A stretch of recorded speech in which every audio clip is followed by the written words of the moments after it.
Ngeri situasi COVID di Indonesia sekarang. Ada yang bilang sistem rumah sakit kita kolaps. Ada yang bilang over kapasitas. Kenapa itu dilanggar? Bapak tahu Kenapa dilanggar? Saya juga minta kepada seluruh gubernur, bupati, dan wali kota turun ke bawah, mengecek lapangan, mengontrol kesiapan baik. Kemudian untuk wilayah DKI, saat ini malam hari ini kita semua harus sadar bahwa ibu kota dalam kondisi yang memerlukan perhatian ekstra.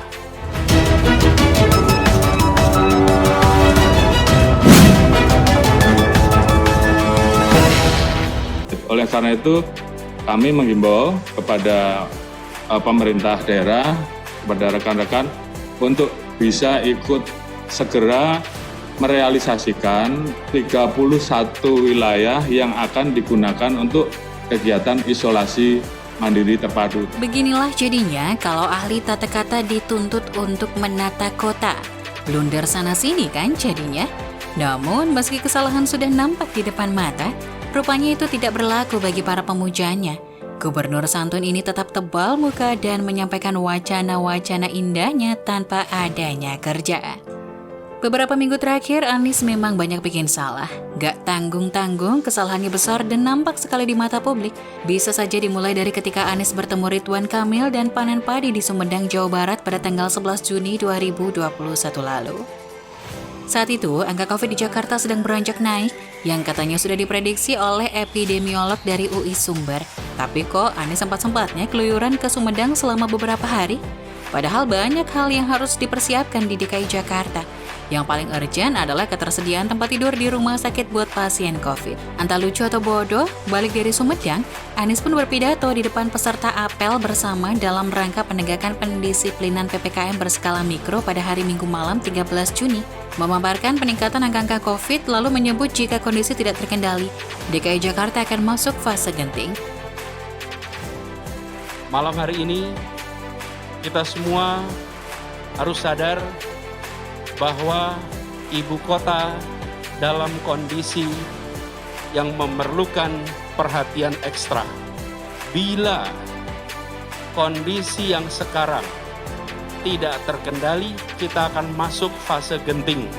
Dan bila fase genting itu terjadi, maka kita harus mengambil langkah drastis. Lah, sudah tahu begitu kenapa Anies sempat-sempatnya ke Sumedang? Tepok jidat. Benar saja, pada tanggal 21 Juni, Kapolri menagih tambahan tempat isolasi pasien COVID.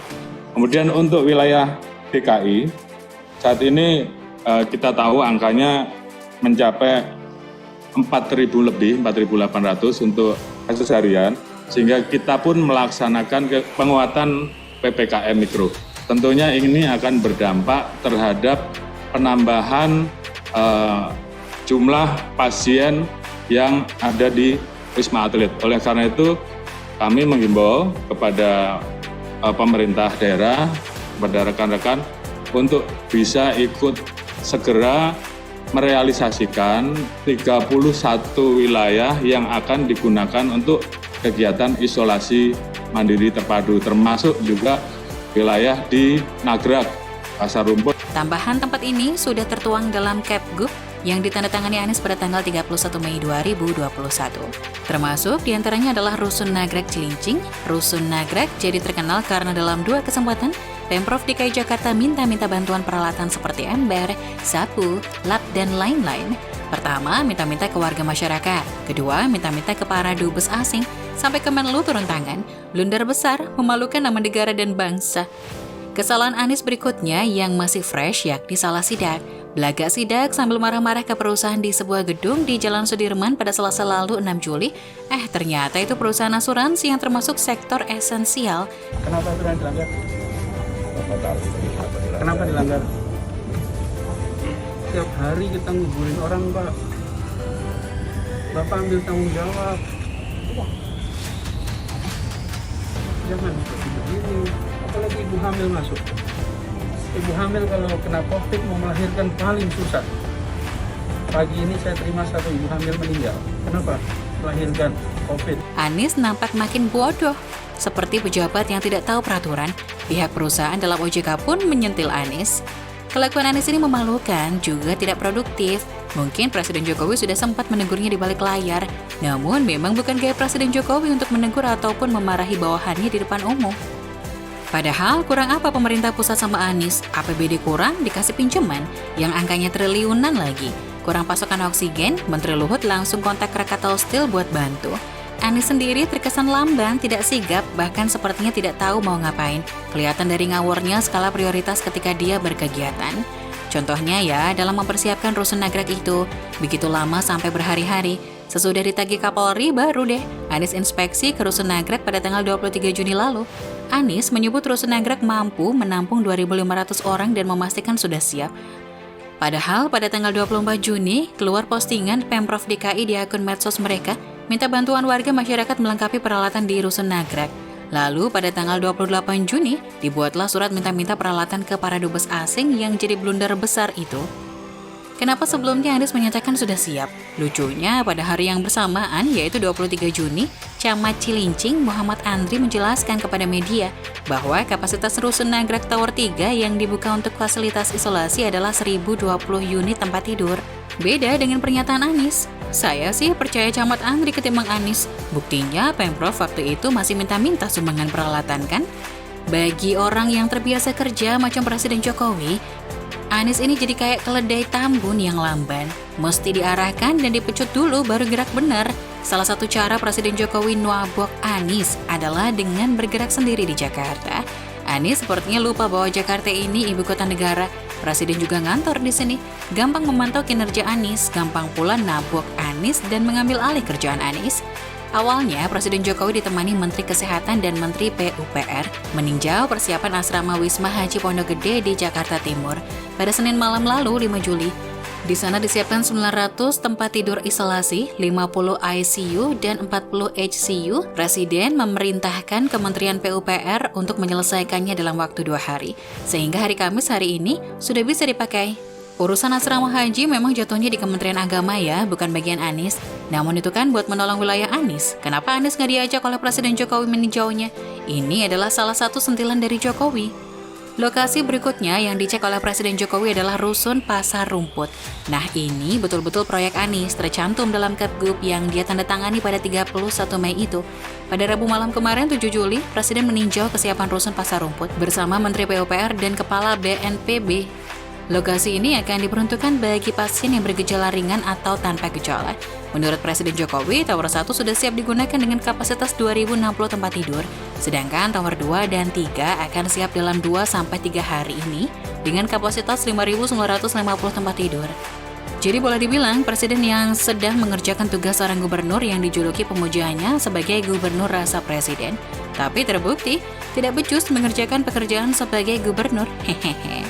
Selain meninjau kesiapan Rusun Pasar Rumput, Presiden Jokowi juga menyampaikan instruksi yang menyentil Anies. Saya minta seluruh gubernur, bupati, dan wali kota baik yang berada di Pulau Jawa dan Pulau Bali maupun yang di luar Pulau Jawa semuanya untuk terus turun ke bawah mengecek lapangan. Mengontrol kesiapan-kesiapan, baik itu obat-obatan, baik itu alat-alat kesehatan, baik itu tabung oksigen dan juga tempat isolasi yang selalu dan harus dipersiapkan, ujar Presiden Jokowi. Juga beliau mengucapkan terima kasih kepada para dokter, para nakes, dan para relawan yang bekerja pagi, siang, malam menangani COVID.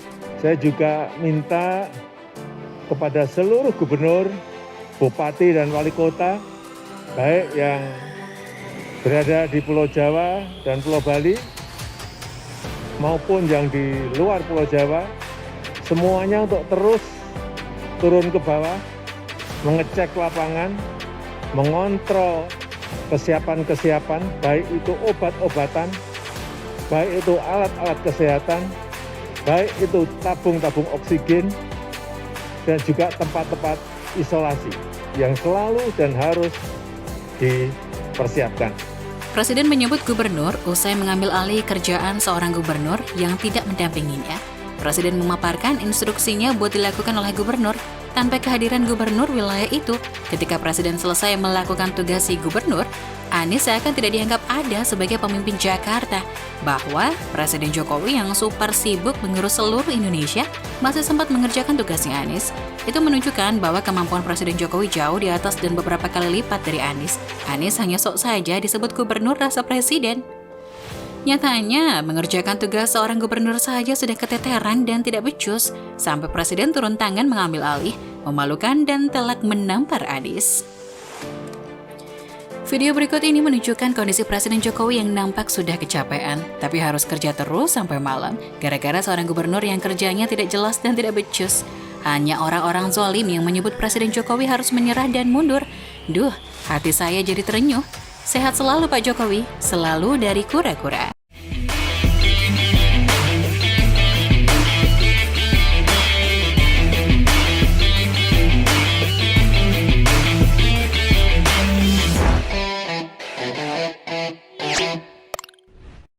Jangan lupa untuk subscribe dan nyalakan lonceng notifikasinya.